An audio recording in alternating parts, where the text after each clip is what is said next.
Vaishnavi recording studio Akhatwara. DJ तोरा शादी के दिने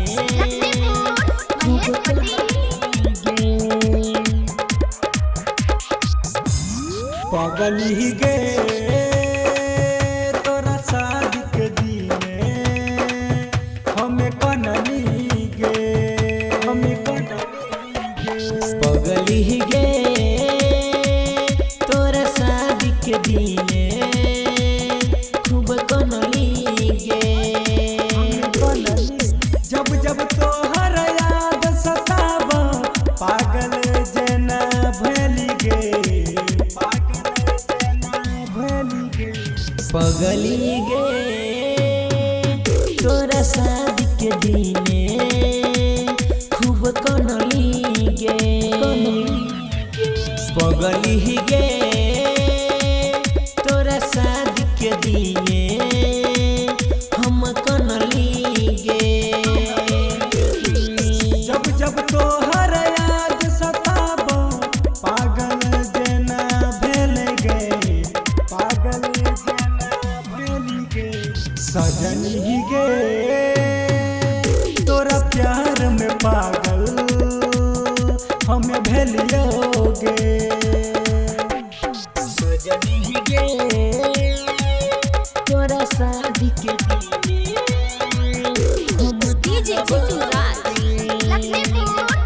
वैष्णवी रिकॉर्डिंग स्टूडियो अखतवारा। तोहर चूसल होठ ललिया याद हमरा आबै छो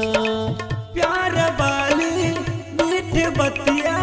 रोज हमरा साथ आबै छो जब जब दुआरा पर डीजे बाजो तोरा शादी में डीजे बाजो पागल हम भेलियो गे पागल ही गे तोरा शादी में सुने हम कनली गे पागल ही गे तोरा शादी के दिने खूब कनली गे सजनी गे तोरा शादी के दिने डीजे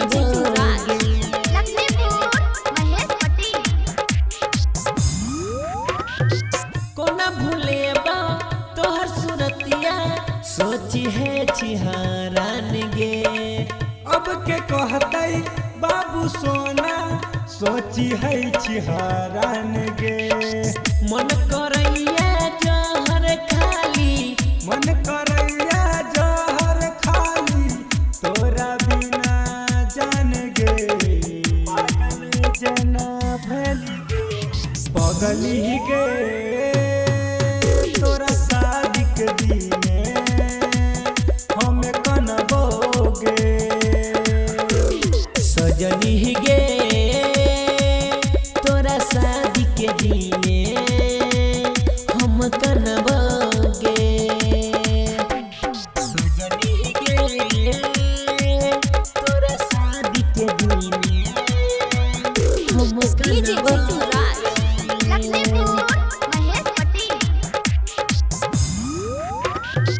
राइटर धीरज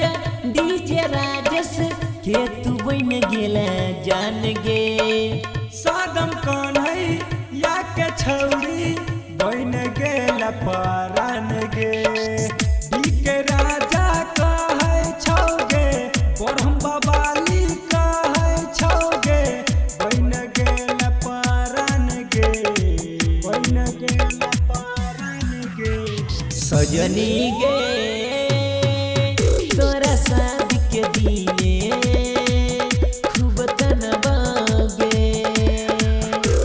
सजनी गे तोरा शादी के दिने खूब कनली गे वैष्णवी रिकॉर्डिंग स्टूडियो अखतवारा।